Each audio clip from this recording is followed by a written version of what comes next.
Hello everyone, welcome to all of you. Actually पिछले video में light की problem होने की वजह से मैंने उसको वहीं पे पॉज कर दिया था। तो आज हम लोग उसी में उसको आगे कंटिन्यू कर रहे हैं। हम लोग क्या पढ़ रहे थे? माइक्रो ट्यूब्यूल पढ़ रहे थे। ठीक है, ध्यान से देखिएगा सारी चीज़ें। माइक्रो ट्यूब्यूल्स की स्टडी कर रहे थे हम लोग। यहीं पे था ना माइक्रो ट्यूब्यूल। तो देखिए, अब यहाँ पे एकदम अटेंटिव होके देखना है कि माइक्रोट्यूब्यूल है क्या। हमने क्या बताया था कि देखिए यहाँ पे क्या होता है। माइक्रोट्यूब्यूल एक प्रोटीनिशियस स्ट्रक्चर होता है। क्या होता है? एक प्रोटीनिशियस स्ट्रक्चर है। ठीक है, ये ट्यूबुलिन प्रोटीन से बना होता है। ट्यूबुलिन प्रोटीन में दो सब यूनिट होते हैं, अल्फा और बीटा ट्यूबुलिन। ठीक, अल्फा बीटा दोनों डाइमर बना लेते हैं, ये डाइमर के फॉर्म में ही होते हैं। और अगर यही पॉलीमराइज होके एक चेन लाइक स्ट्रक्चर या फिलामेंट लाइक स्ट्रक्चर बनाते हैं, इसी को हम लोग कहते हैं प्रोटोफिलामेंट। क्या कहते हैं? प्रोटोफिलामेंट कहते हैं। थोड़ा सा ऊपर देखिए, इसको क्या कहते हैं? प्रोटोफिलामेंट कहते हैं। और यही प्रोटोफिलामेंट, एक प्रोटोफिलामेंट ऐसा है 11 से 12 प्रोटोफिलामेंट मिलके एक हॉलो लाइक स्ट्रक्चर बनाता है। ठीक है, हॉलो स्ट्रक्चर, ट्यूबुलर स्ट्रक्चर, जिसको हम कहते हैं माइक्रोट्यूब्यूल। क्या नाम देते हैं? माइक्रोट्यूब्यूल कहते हैं। अब देखिए, इस माइक्रोट्यूब्यूल का अरेंजमेंट कुछ दूसरे तरीके से है। इसको हम लोग जरा देख लेते हैं ध्यान से। यहाँ से क्वेश्चन श्योर मानिए, श्योर है कि क्वेश्चन आता है। माइक्रोट्यूब्यूल 3 फॉर्म में पाया जाता है, सिंगलेट, डबलेट और ट्रिपलेट। अगर एक ही माइक्रोट्यूब्यूल जैसे 11 प्रोटोफिलामेंट से मिलकर बना, जैसे अभी हमने बताया था, कभी 11 प्रोटोफिलामेंट और मान लीजिए 10 प्रोटोफिलामेंट से मिला है, ये एक कंप्लीट है, एक इनकम्प्लीट होता है, इसको डबलेट कहते हैं। अब यहाँ पे एक वाले में 11, एक तो कंप्लीट होगा, एक मान लीजिए 9 है, 10 है, मतलब 2 इनकम्प्लीट है, एक कंप्लीट है, 2 इनकम्प्लीट है, तो इसको हम क्या कहेंगे? ट्रिपलेट कहेंगे। क्या कहेंगे? ट्रिपलेट कहेंगे। ठीक है, तो 3 फॉर्म में होता है, सिंगलेट, डबलेट और ट्रिपलेट के फॉर्म में होता है। अब इसका अरेंजमेंट देख लेते हैं, ये बहुत इंपॉर्टेंट है, यहीं से क्वेश्चन पूछा जाता है, इसको पकड़िएगा, कैच करिएगा। इसका अरेंजमेंट है कि 2 तरीके का अरेंजमेंट इसका होता है, एक 9+2 और एक होता है 9+0। 9+2, 9+0। 9+2 सीलिया और फ्लैजिला में होता है, 9+0 सेंट्रियोल और बेसल बॉडी में होता है। याद रखना, ये सब क्वेश्चन पूछे जाते हैं, पूछा भी जा चुका है। 9+2 सीलिया फ्लैजिला में, 9+0 सेंट्रियोल और बेसल बॉडी में। देखिए 9 जो होता है ना, अगर मैं एक सीलिया फ्लैजिला का अभी मैं एक डायग्राम बना दूं, टीएस बना दूं, तो मान लीजिए एक इसका टीएस है, डबलेट, 9 डबलेट होता है और पेरीफेरी पे होता है। डबलेट अभी बनाया था ना मैंने। ठीक है, 1 2 3 4 5 6 7 8 9, 9 डबलेट होता है, पेरीफेरी पे होता है, 2 सिंगलेट होता है, सेंटर में होता है। सेंटर में जो है 2 सिंगलेट होता है और जो 9 है डबलेट है, पेरीफेरी पे होता है। और हर एक डबलेट एक दूसरे से जुड़े होते हैं, इसको कहते हैं इंटर डबलेट ब्रिज। क्या कहते हैं? इंटर डबलेट ब्रिज या linker. Inter doublet bridge, inter doublet bridge, bridge मतलब जोड़ना। ठीक है, लिंकर। और हर एक डबलेट सेंटर से भी जुड़ा होता है, सेंट्रल सीथ से भी जुड़ा होता है, और इसको कहते हैं रेडियल स्पोक। क्या कहते हैं? Radial spoke. याद रखना, रेडियल स्पोक क्या है? ये पेरीफेरल को सेंटर से जोड़ता है, पेरीफेरल को सेंटर से जोड़ता है। तो आपसे क्वेश्चन पूछा जाए कितने रेडियल स्पोक हैं? भाई 9 रेडियल स्पोक हैं। ठीक है, ठीक है। कभी कभी ऐसे पूछता है, ये सीलिया फ्लैजिला का मैंने टीएस लिया हुआ है, कभी कभी आपसे पूछता है सीलिया फ्लैजिला में कितने माइक्रोट्यूब्यूल हैं? ऑप्शन दिया रहता 1 2 3 4 करके। ठीक है, तो आप कहते हो कि यहाँ पे 20 है, 21 है, 22 है, ठीक है, और 25 है, तो ये ऑप्शन सही होगा। 9 डबलेट है मतलब 9 18 हो गया। ठीक है, और 2 सिंगलेट है तो मतलब 20 हो गया। ठीक है, सेम दूसरा है 9+0 अरेंजमेंट। 9+0 अरेंजमेंट सेंट्रियोल और बेसल बॉडी में होता है, 9 पेरीफेरी पे होता है और ट्रिपलेट होता है। ठीक है, ये यहाँ पे बस अंतर यही है कि पेरीफेरी पे 9 जो होता है वो ट्रिपलेट होता है और सेंटर में कुछ नहीं होता। तो अगर मैं एक सेंट्रियोल का स्ट्रक्चर ड्रॉ कर दूं तो यहाँ पे पेरीफेरी पे 9 ट्रिपलेट होगा, 1 2 3 4 5 ऐसे ऐसे करके 9 ट्रिपलेट होगा। ठीक है, और सेंटर में जो सेंट्रल सीथ होता है उसको हब कहते हैं, और यहाँ पे कुछ भी नहीं है, तो ये सब भी यहाँ से जुड़े रहते हैं रेडियल स्पोक के द्वारा, और ये आपस में जुड़े होंगे इंटर ट्रिपलेट ब्रिज के द्वारा। किससे? इंटर ट्रिपलेट ब्रिज के द्वारा। ये तो क्लियर हो गया यहाँ तक, कोई दिक्कत? अच्छा चलिए, अब अगला चीज हम लोग देख लें। अगला चीज यहाँ पे एक टर्म है सेंट्रोसोम। सेंट्रोसोम पढ़ाया था मैंने सेंट्रोसोम। सेंट्रोसोम की डिस्कवरी की थी बावेरी ने। किसने? बावेरी ने। एक्चुअली ये भी नॉन मेम्ब्रेनस होता है, मैंने स्टार्टिंग में बताया। प्लीज़ पहला वीडियो जरूर देखिएगा जो मैंने यूट्यूब पे डाला हुआ है, ठीक है, यहाँ पे भी मैंने ऐड कर दिया है। बावेरी ने किया था। ये भी कैसा होता है? नॉन मेम्ब्रेनस होता है। सेंट्रोसोम क्या होता है? इसके अंदर देखो, ये एक नॉन मेम्ब्रेनस स्ट्रक्चर है और इसके अंदर दो सेंट्रियोल होते हैं, प्रॉक्सिमल सेंट्रियोल और डिस्टल। ये प्रॉक्सिमल हो गया, प्रॉक्सिमल सेंट्रियोल, और ये डिस्टल सेंट्रियोल हो गया, डिस्टल सेंट्रियोल। और दोनों एक दूसरे के राइट एंगल होते हैं। राइट एंगल का मतलब परपेंडिकुलर या 90 डिग्री पे होते हैं। तो यही है सेंट्रोसोम। सेंट्रोसोम या सेंट्रियोल का काम क्या है? सेंट्रियोल का काम है ड्यूरिंग, याद रखना जो अब मैं बता, इसको पहले स्क्रीनशॉट लीजिए तो फिर मैं पढ़ा रही हूँ। स्क्रीनशॉट लीजिए तो फिर मैं बता रही हूँ कि इसका काम क्या है।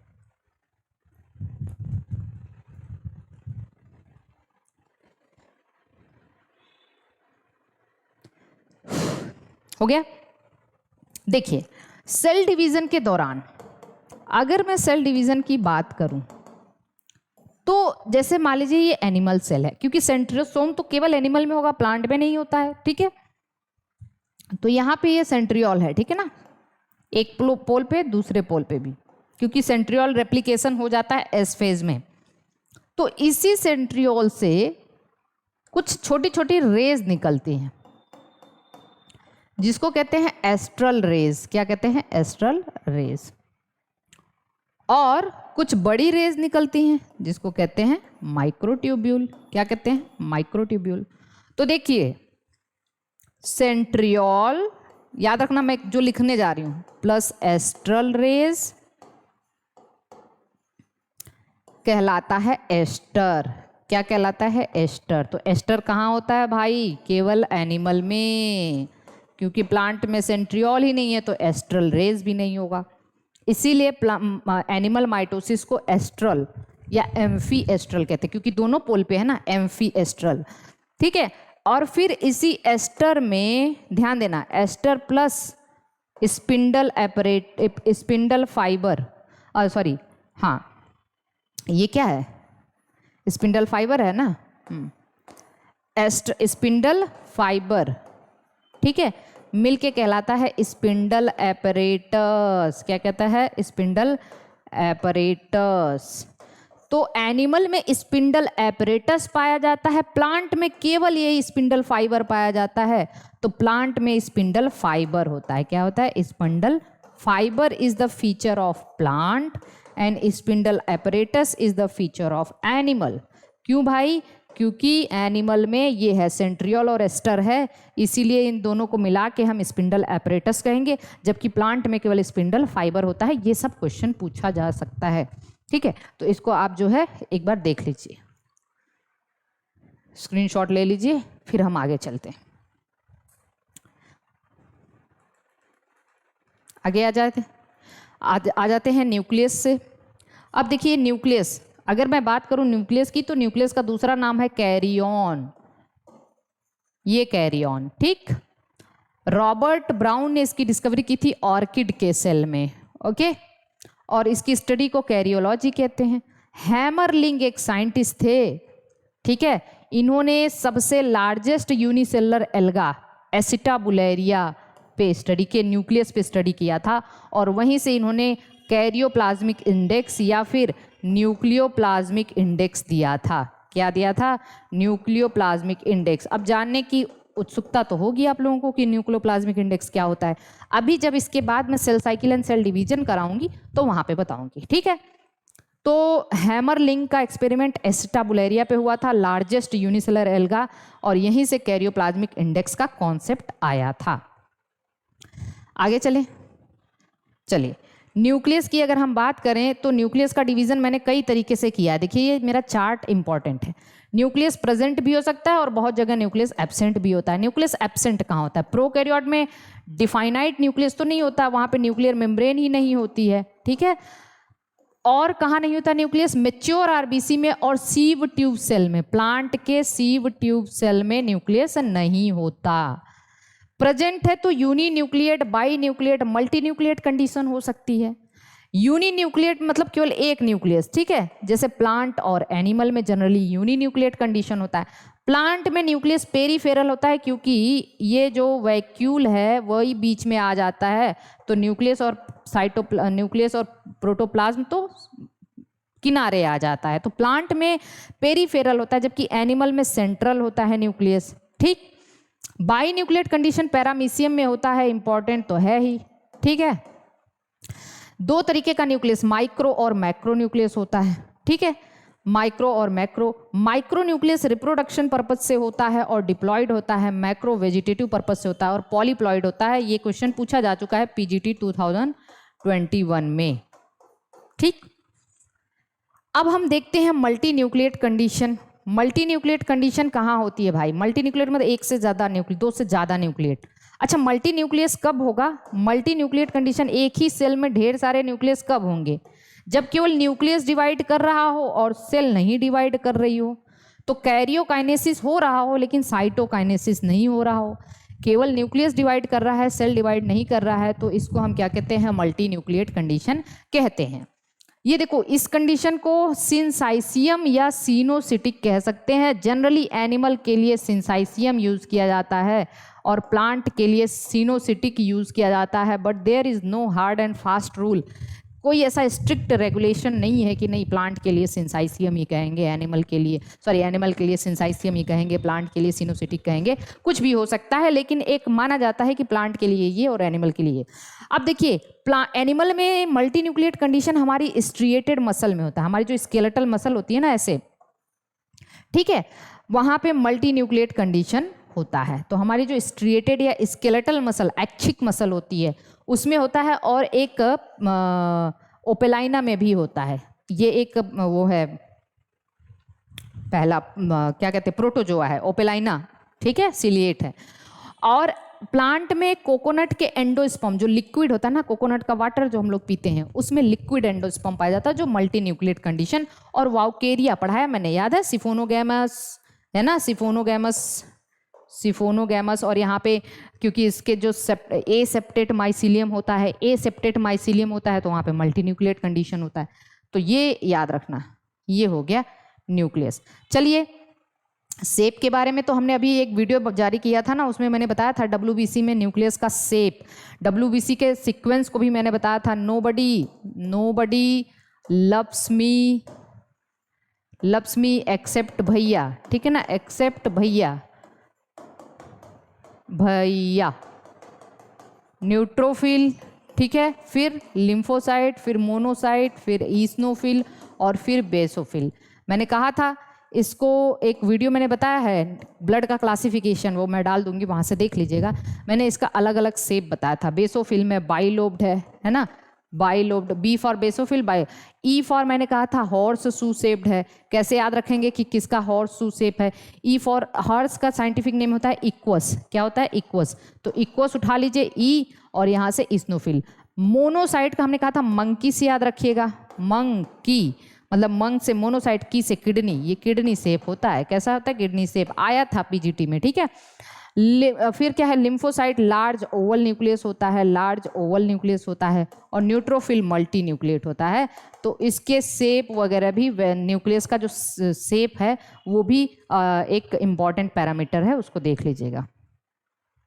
अब हम न्यूक्लियस का स्ट्रक्चर देख लेते हैं। चलिए स्ट्रक्चर देख लें न्यूक्लियस का।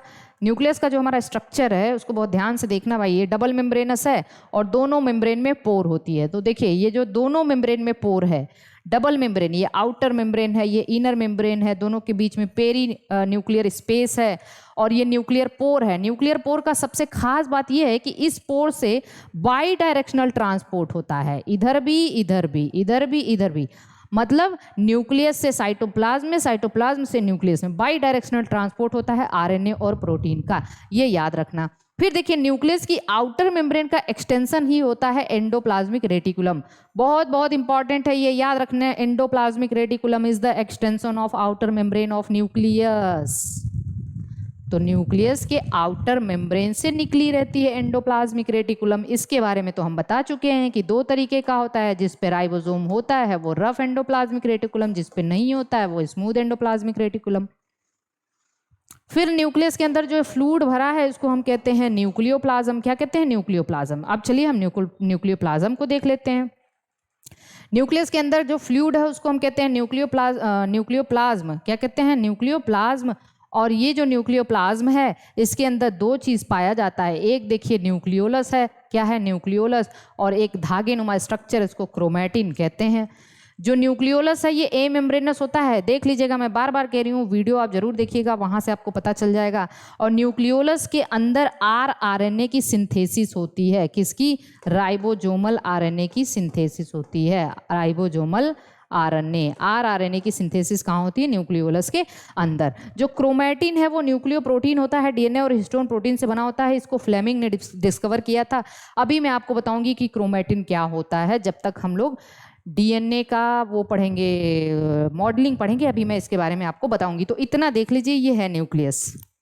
ओके।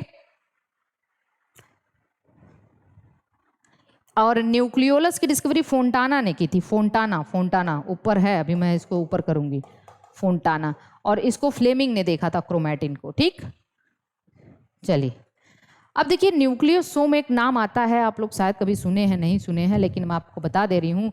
न्यूक्लियोसोम को न्यू बॉडीज भी कहते हैं। क्या कहते हैं भाई? न्यू बॉडीज या फिर इसी को V8 भी कहते हैं। न्यू बॉडीज कह लीजिए या इसी को V8 भी कहते हैं। कैसे बनता है ये जरा ध्यान देना। न्यूक्लियोसोम डीएनए और हिस्टोन प्रोटीन से बना है।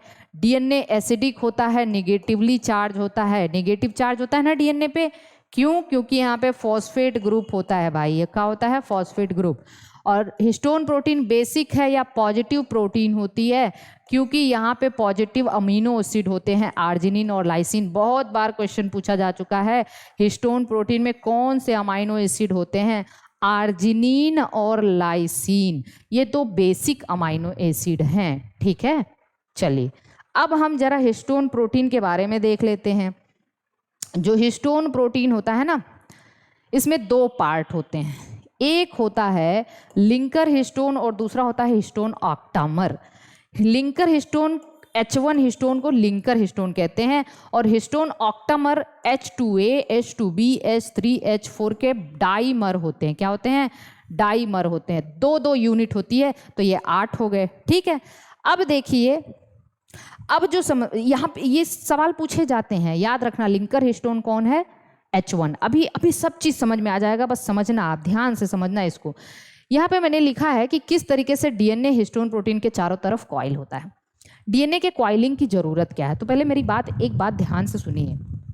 होता क्या है कि हमारा जो डीएनए है, हमारे सेल के अंदर, एक सेल के अंदर हमारा डीएनए, मतलब हमारा जो डीएनए है वो लगभग 2.2 मीटर लंबा होता है। 2.2 मीटर लंबा डीएनए होता है, बहुत बड़ा है 2.2 मीटर। ठीक, लेकिन हमारा जो न्यूक्लियस का डायमीटर है, जहाँ पे डीएनए रहता है, उसका डायमेंशन 10⁻⁶ है। ठीक है, मीटर, 10⁻�6 मीटर है। अब सवाल यह है कि इतना लंबा डीएनए इस छोटे से न्यूक्लियस में कैसे रह पाएगा, है ना? इस छोटे से न्यूक्लियस में कैसे रह पाएगा? तो इसीलिए होता है डीएनए कॉइलिंग। कैसे होते हैं डीएनए? अब जैसे आप सपोज करो कि आपके पास एक छोटा सा रूम है और उसमें आपको 100 मीटर लंबी रस्सी फैला के रखना है। रख पाओगे? नहीं रख पाओगे, आप उसको कॉइल करके रख सकते हो। वही सेम चीज़ है कि डीएनए कॉइल कैसे करता है। देखो, डीएनए नेगेटिव होता है और हिस्टोन प्रोटीन पॉजिटिव होता है। तो आराम से, अब यहाँ पे मैं बना रही हूँ एक हिस्टोन ऑक्टामर। ठीक है, H2A, H2B, H3, H4, ये क्या है? Histone octamer. और इसी की दो यूनिट है ना, दो यूनिट है, तो इसलिए हिस्टोन ऑक्टामर। एक हिस्टोन ऑक्टामर के चारों तरफ एक डीएनए ऐसे कॉइल करता है। डीएनए ऐसे कॉइल करता है और लगभग ये कॉइलिंग होती है 1.75 टर्न। कितना होता है? पूछा गया है। 1.75 टर्न में 146 बेस पेयर होते हैं। कितने होते हैं? 146 बेस पेयर। और ये कॉइलिंग होती है लेफ्ट हैंडेड डायरेक्शन में। किस डायरेक्शन में? लेफ्ट हैंडेड डायरेक्शन में। तो हिस्टोन ऑक्टामर क्योंकि पॉजिटिव है, डीएनए नेगेटिव है, तो आराम से इस पे बांध लिया। सपोज करो आपके पास एक रस्सी बॉल है ना, 8 बॉल है और आपको उसको बांधना है, तो 8 बॉल ऑक्टामर हो गया और डीएनए उसको बांध दिया, ठीक है ना। फिर क्या हुआ, फिर एक हिस्टोन ऑक्टामर, फिर डीएनए इसको ऐसे से बांधा, फिर एक हिस्टोन ऑक्टामर, फिर डीएनए इसको ऐसे से बांधा। तो इस तरीके से ऐसे ऐसे स्ट्रक्चर बनता चला जाता है। इसी को हम कहते हैं न्यूक्लियोसोम। क्या कहते हैं? न्यूक्लियोसोम। और देखो बीच में इन दोनों दो को जोड़ने के लिए यहाँ पे H1 यहाँ बीच में पाया जाता है, लिंकर हिस्टोन बीच में होता है। H1 कहाँ होता है? बीच में होता है। और H1 के रीजन में जो डीएनए होता है उसमें लगभग 50 to 56 बेस पेयर होता है। कितना? 50 to 56। तो अगर आपसे पूछता है कि इसमें जो डीएनए ऑक्टामर के चारों तरफ कॉइलिंग किया है उसमें कितना डीएनए है, तो 1.75 टर्न 146 बेस पेयर। और यहाँ से यहाँ तक अगर आप मिला दोगे तो 146 प्लस 56 या 50, ये अप्रॉक्सीमेटली 200 बेस पेयर के आसपास आ जाएगा एक न्यूक्लियोसोम। एक न्यूक्लियोसोम का जो लेंथ है वो 200 बेस पेयर के आसपास आ जाता है। अब जरा ध्यान से देखना, यही ऐसा स्ट्रक्चर बना ना, ऐसा ऐसा ऐसा स्ट्रक्चर बनता चला गया ना, देखो ऐसे ऐसे ऐसे। अब देखो यहाँ पे ये बॉल लाइक स्ट्रक्चर है, ये इसको हम कहते हैं beads on string. Beads on string nucleosome का जो मॉडल है वो बीड्स ऑन स्ट्रिंग का मतलब है धागे में मोती या मोतियों की माला। धागे में जैसे मोती होते हैं ना, वैसा ही स्ट्रक्चर ये दिखता है, बीड्स ऑन स्ट्रिंग, ठीक है ना। तो मोती क्या हो गया? वो ऑक्टामर हो गया, धागा क्या हो गया? डीएनए हो गया। तो बीड्स ऑन स्ट्रिंग इसको नाम दिया जाता है। ऐसा सवाल पूछा जा सकता है एग्जाम में। अब जरा ध्यान से देखिए इसको, आगे इसको देख लीजिए एक बार, इंपॉर्टेंट है।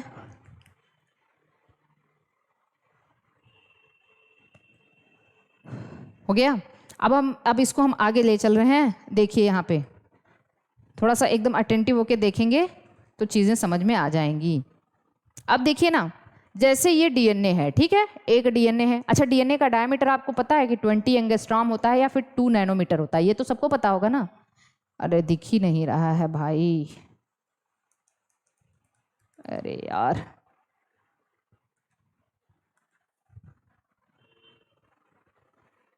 हाँ, अब देखिए एक डीएनए का, मैंने कहा था कि एक डीएनए का डायमीटर कितना होता है? डायमीटर ये वाला डायमीटर कितना होता है? 2 नैनोमीटर या फिर 20 एंगस्ट्रॉम, है ना। एंगस्ट्रॉम को नैनोमीटर में कन्वर्ट करोगे 20 को, तो 2 नैनोमीटर आएगा। इससे देखो हिस्टोन प्रोटीन बाइंड किया, है ना। डीएनए हिस्टोन प्रोटीन से बाइंड किया।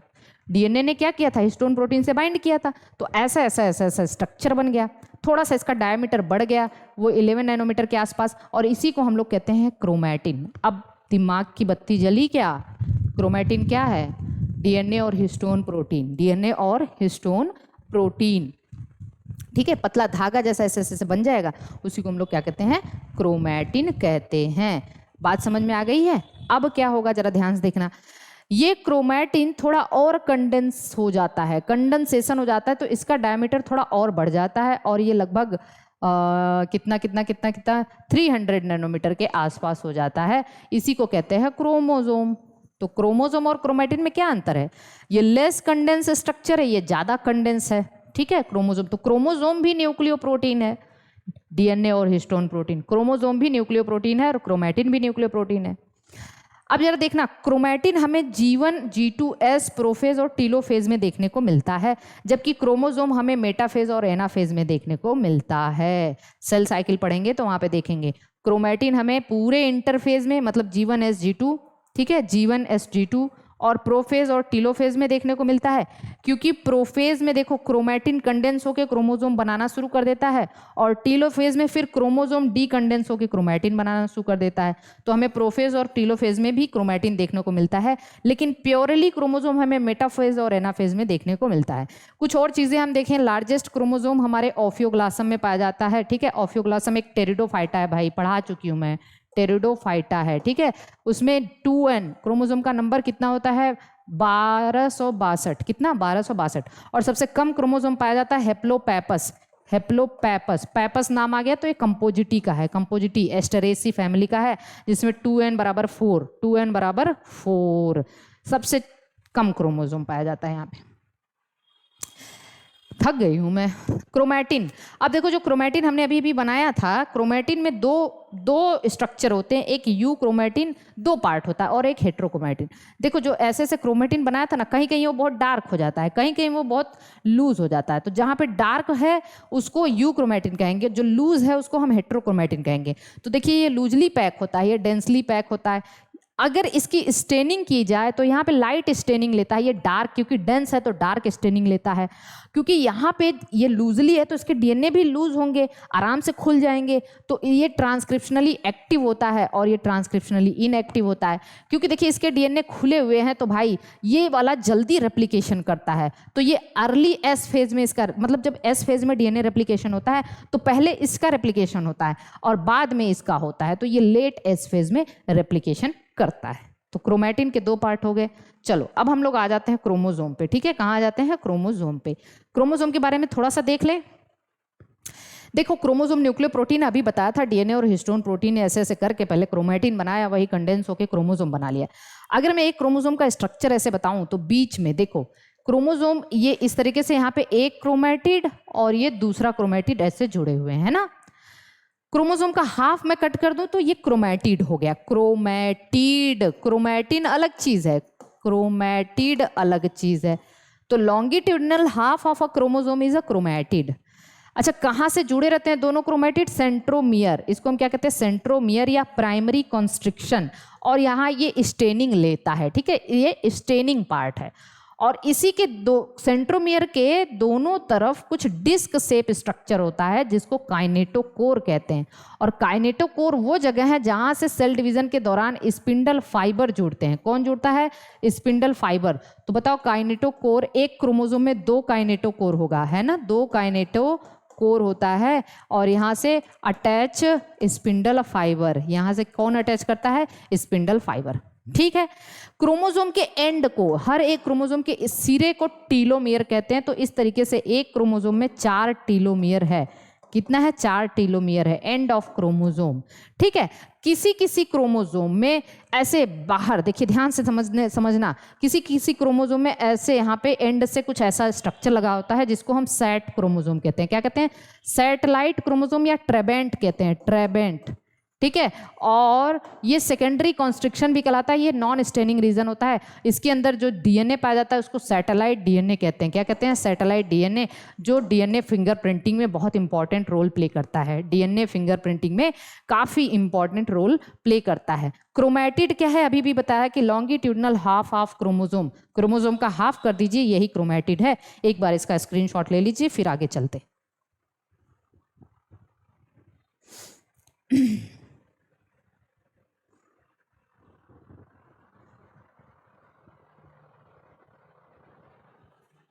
पढ़िए आप लोग, खूब खूब पढ़िए, ठीक है ना, जितना हो सकता है। भाई आपको कम से कम इस वक्त जीआईसी के एग्जाम से पहले आपको कम से कम 8 से 10 घंटे मेहनत करनी है, उसमें आप बिल्कुल नहीं चूकिएगा। 8 से 10 घंटे मेहनत कर दीजिए, कोई रोक नहीं सकता। और मैं ज़्यादा से ज़्यादा वीडियो तो दूंगी ही, ठीक है। अब चलिए आगे आते हैं हम लोग। सेंट्रोमियर की पोजीशन के बेसिस पे हम क्रोमोसोम का क्लासिफिकेशन देख लेते हैं। 4 तरीके के क्रोमोसोम होते हैं। सेंट्रोमियर की पोजीशन, मेटासेंट्रिक, सब मेटासेंट्रिक, एक्रोसेंट्रिक और टीलोसेंट्रिक। ठीक है, मेटा, सब मेटा, एक्रो और टीलो। मेटासेंट्रिक का मतलब जब सेंट्रोमियर एकदम बीचों बीच हो तो ये दोनों आर्म बराबर होंगे, तो इसको हम कहते हैं मेटासेंट्रिक। सेंट्रोमियर सेंट्रल होता है। सब मेटासेंट्रिक का मतलब centromere slightly away from centre, centre से थोड़ा सा ऊपर हो तो एक आर्म बड़ा हो जाता है, दूसरा छोटा हो जाता है। छोटे आर्म को पी आर्म कहते हैं, बड़े आर्म को क्यू आर्म कहते हैं। यहाँ से अभी तक क्वेश्चन नहीं आया लेकिन अब पूछ देगा, ठीक है, ये पूछ देगा, याद रखिएगा। छोटे आर्म को P for petite, petite for short, Q for quake, wake up for long, ठीक है ना, तो ये याद रखना। छोटे आर्म को पी आर्म और बड़े आर्म को क्यू आर्म कहते हैं। जब centromere far away from centre, मतलब सेंटर से बहुत दूर चला जाता है, तो एक आर्म बहुत छोटा और एक आर्म बहुत बड़ा हो जाता है, इसको हम एक्रोसेंट्रिक कहते हैं। और जब सेंट्रोमियर एकदम टर्मिनल हो, केवल एक ही आर्म प्रेजेंट ही हो, तो उसको हम कहते हैं टीलोसेंट्रिक। क्या कहते हैं? टीलोसेंट्रिक। कैसे याद रखेंगे? एक्रो और टीलो में बहुत कंफ्यूजन होता है। एक्रो और टीलो में इसलिए कंफ्यूजन होता है कि इसमें बच्चे कहते हैं कौन टर्मिनल है, तो याद रखना टीलो फेज। टीलोफेज याद रखते हो ना, टीलोफेज, तो टीलोफेज सेल साइकिल का सबसे लास्ट स्टेज है, तो टीलोसेंट्रिक से याद रख लेना, टीलोसेंट्रिक भी सबसे लास्ट है, ठीक है ना, टीलोसेंट्रिक भी सबसे लास्ट है। हो गया। एक बड़ा मैं इंपॉर्टेंट बात बता दूं आपको, यहाँ से मजा आएगा आपको सुन के समझ के, कि जब सेल डिवीजन होता है ना, तो एनाफेज में क्रोमोसोम अपोजिट पोल पे जाते हैं। जैसे अपोजिट पोल पे जाते हैं मतलब यहाँ से सेंट्रोमियर टूट जाता है और आधा इधर चले जाते हैं, आधा इधर, तो कुछ ऐसा स्ट्रक्चर बनता है ना, ऐसे ऐसे ऐसे ऐसे, ठीक है ना। तो आधा इधर चले गए, आधा इधर आ गए। अब देखो ये शेप किस बात पे डिपेंड करेगा। अगर ये वाला क्रोमोसोम है कौन, मेटासेंट्रिक, तो वी शेप स्ट्रक्चर बनेगा, क्योंकि ऐसे कैसा स्ट्रक्चर बनेगा, वी शेप, दोनों आर्म बराबर हैं। अगर ये वाला है, एक आर्म थोड़ा छोटा है एक बड़ा है, तो इसको हम कहेंगे एल शेप स्ट्रक्चर बनेगा। कौन सा, एल शेप, ठीक है, याद रखना, एक थोड़ा बड़ा एक थोड़ा छोटा। अगर ये एल, ये वाला एल, ठीक। अगर एक्रोसेंट्रिक है, एक बहुत छोटा आर्म है, एक बहुत छोटा आर्म है और एक बहुत बड़ा है, तो ऐसे बनेगा जे शेप। कैसा बनेगा, जे शेप, ये जे शेप, ठीक। और अगर ये है तो केवल एक ही ऐसे आएगा ही, तो आई शेप बनेगा, ठीक है। तो ये कभी कभी पूछा जाता है एनाफेज में इसका शेप क्या होगा, इसमें वी, इसमें एल, इसमें जे, इसमें आई, ठीक। ओके, आगे चले। देखिए नेक्स्ट कुछ पॉइंट है, स्पेशल पॉइंट है सम। Lamp brush chromosome, lamp brush chromosome पूछा जा चुका है oocyte of vertebrate and invertebrate, जैसे एम्फीबियन, और ड्रोसोफिला के स्पर्मेटोसाइट में भी पाया जाता है। एक्चुअली ये क्यों होता है मैं ये बात आपको बताऊंगी, हमारे पास अभी बहुत वक्त कम है, इसलिए नहीं तो मैं पूरी कहानी बताती। लैंप ब्रश का मतलब होता है कि हम लोगों का जो oocyte होता है ना, हम लोगों का जब एग का डिवीजन होता है, oogenesis होता है, तो प्राइमरी oocyte काफ़ी दिनों के लिए अरेस्ट रहता है, कई सालों तक अरेस्ट रहता है, ठीक है। अरेस्ट मतलब वैसे ही पड़ा रहता है, उसका डिवीजन नहीं होता है, वो डिवाइड नहीं करते, लेकिन उसके अंदर का डीएनए डिवाइड करता है, क्रोमोसोम डिवाइड करता है। तो क्रोमोसोम इतना ज़्यादा हो जाता है कि वो लैंप के ब्रश जैसा दिखने लग जाता है, तो इसी को हम कहते हैं लैंप ब्रश क्रोमोसोम। इसका एग्जाम्पल कहाँ है, मैंने दिखा दिया है, ठीक। फिर एक होता है पॉलीटीन क्रोमोसोम, या इसको सेलिवरी ग्लैंड क्रोमोसोम भी कहते हैं। ये सेलिवरी ग्लैंड ऑफ इंसेक्ट, और किस इंसेक्ट में पाया जाता है, डिप्टेरा एक ऑर्डर है उसमें पाया जाता है। बालबियानी ने इसकी डिस्कवरी की थी, इसमें बालबियानी रिंग भी पाया जाता है। अभी बहुत आपको जो है बालबियानी पफ या बालबियानी रिंग, ठीक, यहाँ तक हो गया। और एक कुछ लास्ट पॉइंट मैं आपको बता दूं, कैरियोटाइप और इडियोग्राम।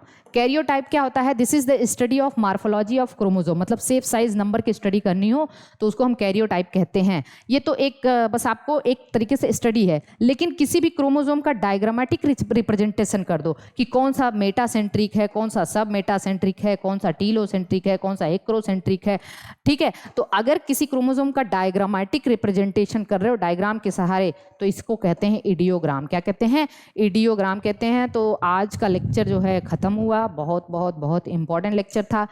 तो अब जो है आप क्या करिएगा, कोशिश करिए कि आप लोग पढ़ते रहिए। अब जो अगला लेक्चर आपको मिलेगा ना, वो सेल डिवीज़न से मिलेगा और उसके बाद बायोमोलिक्यूल से मिलेगा। क्योंकि देखिए ध्यान से सुनिए मेरी बात, मैं अभी फोल्डर बना दूंगी, उसमें पूरा प्लांट एक जगह कर दूंगी, ठीक है। एल्गी मैंने ऑलरेडी पढ़ाया है, उसको मैं एक जगह कर दूंगी। फंजाई हो गया है, लाइकेन हो गया है, ब्रायो टेरिडो जिम्नो हो गया है, माइक्रोबायोलॉजी हो गई है, सेल हो गया है, ठीक है। बायोमोलिक्यूल और सेल साइकिल कल तक खत्म हो जाएगा।